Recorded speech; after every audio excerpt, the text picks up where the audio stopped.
இங்க எல்லாருக்குமே ஒரு பர்செப்ஷன் இருக்கு, எஸ்பெஷலி நிறைய பொண்ணுங்களுக்கு, தட் பசங்கனாலே ஜாலியா தான் இருப்பாங்கன்னு.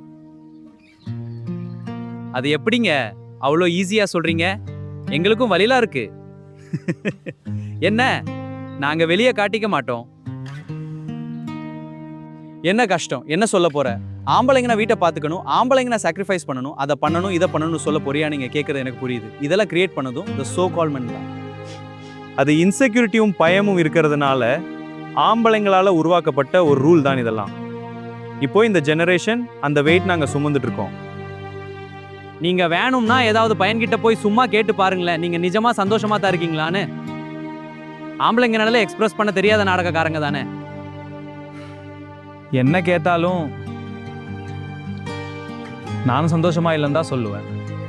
கைஸ், இங்க நிறைய ஆண்கள் தோத்தாலும் பரவாயில்லைன்னு சொல்லிடுவாங்க தான், கஷ்டமா இருந்தாலும் நான் பாத்துக்கிறேன்னு சொல்லிடுவாங்க.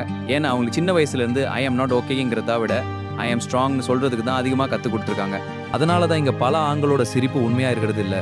ஹாப்பின்னு சொல்கிற அந்த ஒரு வார்த்தைக்கு உள்ள கூட நிறைய சொல்லாத விஷயம் இருக்கும். ஆண்களுக்கு எக்ஸ்பிரஸ் பண்ண மாட்டாங்க. பட் பரவாயில்ல, அப்போ கொஞ்சம் எக்ஸ்பிரஸ் பண்ணுங்க, தப்பில்லை. இந்த வீடியோ எல்லா தேவதைகளுக்கும் சமர்ப்பணம்.